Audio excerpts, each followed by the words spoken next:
আজ 4 এপ্রিল শুক্রবার। বৃহস্পতিবার সুপ্রিম কোর্ট চাকরি বাতিলের নির্দেশের পর আত্মহত্যা করলেন শিক্ষিকা। 20,000 চাকরি বাতিল হয়েছে। তিনি মেদিনীপুরের বাসিন্দা। শিক্ষিকার নাম রুম্পা সিং। জানা যায় সুপ্রিম কোর্টে এসএসসি প্যানেল বাদ দিতেই ভেঙে পড়েন তিনি। চাকরি করতেন ক্যানিংয়ের রায়বাঘিনী হাই স্কুলে। ইতিহাসের শিক্ষিকা ছিলেন বলে জানা যায়। 2016 সালের প্যানেলের অন্তর্ভুক্ত ছিলেন রুম্পা। প্রথম স্বামীর সঙ্গে বিচ্ছেদের পর থেকে একাই ক্যানিংয়ের নবপল্লী এলাকার ভাড়া বাড়িতে থাকতেন। আত্মহত্যার আগে একটি সুইসাইড নোট লিখে যান। জানা যায় তাহার বাবা মা অসুস্থ, এমনকি স্বামীও অসুস্থ। তার জন্য অনেক দেনা রয়েছে। চাকরিটা চলে যাওয়ার পর কি করবেন ভেবে পারছিলেন না। কিভাবে বাবা মায়ের চিকিৎসা এবং লোন শোধ করবেন, তার মাথায় অনেক লোন হয়ে গিয়েছিল। এইসব চিন্তা মাথায় রেখেই তিনি আত্মহত্যা করেন।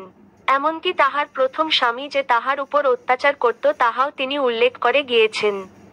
তিনি চাকরির সুবাদে ক্যানিং এসে একটি ভাড়া বাড়িতে থাকতেন।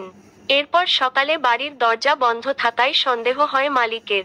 পরবর্তীতে বাড়ির মালিক বুঝতে পারেন কিছু সমস্যা হয়েছে।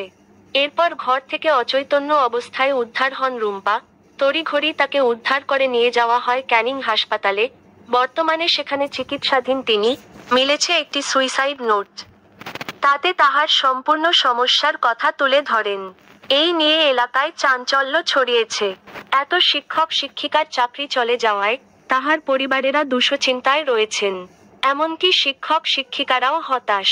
রিপোর্টার সমরেশ রায় ও শম্পা দাস, পশ্চিমবঙ্গ।